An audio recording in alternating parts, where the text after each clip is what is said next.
Dengue নামটা শুনলেই কেমন একটি আতঙ্ক কাজ করে, তাই না? জ্বর, গা হাত পায়ে তীব্র ব্যথা, বমি, হাসপাতাল আর প্লাটিলেট কাউন্ট কমা বাড়া নিয়ে দুশ্চিন্তা।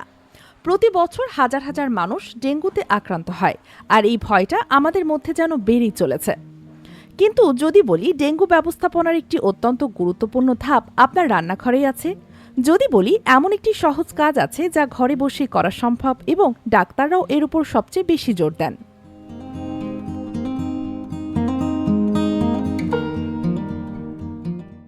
কি সেই কাজ? কোনো দামি ওষুধ বা জাদুকরি টোটকা নয়, সেই গুরুত্বপূর্ণ বিষয়টি আজ আমরা সহজভাবে জানব। ডেঙ্গু হলে প্রথম এবং সবচেয়ে গুরুত্বপূর্ণ কাজটি হলো সঠিক উপায়ে ও সঠিক পরিমাণে শরীরকে হাইড্রেটেড রাখা, অর্থাৎ শরীরে তরলের যোগান ঠিক রাখা। হয়তো ভাবছেন এ তো খুবই সাধারণ কথা, কিন্তু ডেঙ্গুর ক্ষেত্রে এই সাধারণ কাজটি অসাধারণ ভূমিকা পালন করে। ডেঙ্গু ভাইরাস শরীরে ঢোকার পর আমাদের রক্তনালীগুলোকে দুর্বল করে দেয়, ফলে রক্তনালী থেকে রক্তের জলীয় অংশ বা প্লাজমা বাইরে বেরিয়ে আসতে শুরু করে। এতে রক্ত ঘন হয়ে যায়, রক্তচাপ মারাত্মকভাবে কমে যেতে পারে এবং শরীরের গুরুত্বপূর্ণ অঙ্গ যেমন কিডনি, লিভার বা হৃৎপিণ্ড ঠিকমতো কাজ করতে পারে না। একেই বলে ডেঙ্গু শক সিন্ড্রোম, যা ডেঙ্গুর সবচেয়ে ভয়ঙ্কর পর্যায়।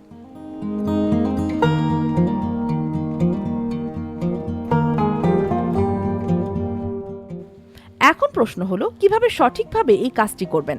শুধু পানি খেলেই কি হবে? ডেঙ্গু রোগীর জন্য সবচেয়ে ভালো পানীয় হলো খাবার স্যালাইন বা ORS এবং বিশুদ্ধ পানি। ORS শুধু পানির ঘাটতি পূরণ করে না, বরং বমি বা ঘামের সঙ্গে শরীর থেকে বেরিয়ে যাওয়া জরুরি লবণ ও ইলেকট্রোলাইটের ভারসাম্য ঠিক রাখে।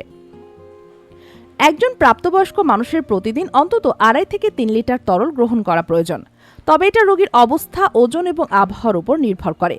সবচেয়ে সহজ উপায় হলো প্রস্রাবের রঙের দিকে খেয়াল রাখা। শুধু পানির পাশাপাশি ডাবের পানি, ঘরে তৈরি ফলের রস, পাতলা স্যুপ বা ভাতের মারও খেতে পারেন।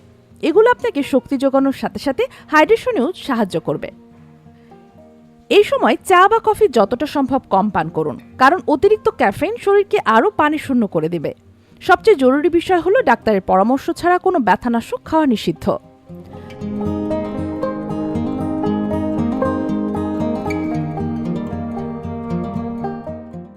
আমরা অনেকেই ডেঙ্গু হলে প্লাটিলেট কাউন্ট নিয়ে সবচেয়ে বেশি চিন্তিত হয়ে পড়ি।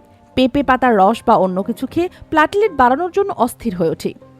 মনে রাখবেন, প্লাটিলেট অবশ্যই গুরুত্বপূর্ণ, কিন্তু তার চেয়েও বেশি গুরুত্বপূর্ণ হলো শরীরে তরলের মাত্রা ঠিক রাখা এবং রক্তচাপ স্বাভাবিক রাখা। চিকিৎসকরা জানাচ্ছেন, অনেক ক্ষেত্রে প্লাটিলেট কমলেও সঠিক হাইড্রেশন এবং পর্যবেক্ষণের মাধ্যমে রোগীকে স্থিতিশীল রাখা সম্ভব। আসল বিপদটা হলো প্লাজমা লিকেজ বা পানি শূন্যতা।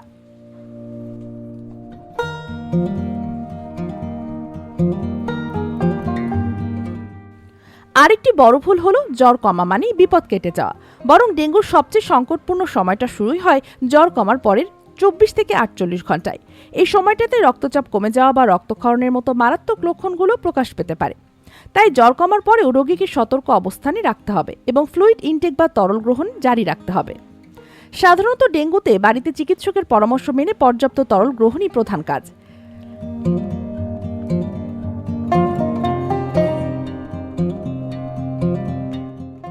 কিছু ক্ষেত্রে লক্ষণ দেখা দিলে এক মুহূর্ত দেরি করা যাবে না। এগুলোকে বলা হয় ডেঙ্গুর বিপদ সংকেত বা ওয়ার্নিং সাইন্স। তীব্র ও একটানা পেট ব্যথা, বারবার বমি হওয়া, নাকে দাঁতের মাড়ি বা প্রস্রাব পায়খানার সাথে যে কোনো ধরনের রক্তপাত, শরীরে অতিরিক্ত ঠান্ডা হয়ে গেলে বা হাত পা ঠান্ডা হয়ে গেলে, রোগী অত্যন্ত ক্লান্ত, দুর্বল হয়ে পড়লে বা অস্থির আচরণ করলে এবং শ্বাসকষ্ট হলে, এই লক্ষণগুলো যে কোনো একটি দেখা দিলে বুঝতে হবে পরিস্থিতি জটিল হচ্ছে এবং রোগীকে দ্রুত নিকটস্থ হাসপাতালে নিতে হবে। সুতরাং ডেঙ্গু হলে আতঙ্কিত না হয়ে শুরু থেকেই সচেতন হন। আপনার প্রধান কাজ হলো চিকিৎসকের পরামর্শ অনুযায়ী রোগীকে বিশ্রামে রাখা এবং পর্যাপ্ত পরিমাণে তরল খাবার, বিশেষ করে খাবার স্যালাইন ও পানি পান করানো নিশ্চিত করা। এটাই ডেঙ্গু ব্যবস্থাপনার একটি গুরুত্বপূর্ণ অংশ। তবে বিপদ সংকেতগুলোর দিকে কড়া নজর রাখতে হবে। সঠিক সময়ে সঠিক পদক্ষেপই পারে জীবন বাঁচাতে।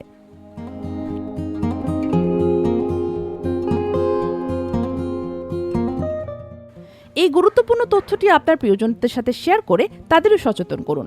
ডেঙ্গু নিয়ে আপনার কোনো প্রশ্ন বা অভিজ্ঞতা থাকলে কমেন্টে আমাদের জানান। আর এমন নির্ভরযোগ্য স্বাস্থ্য তথ্যের জন্য আমাদের সাথেই থাকুন। সুস্থ থাকুন, সতর্ক থাকুন।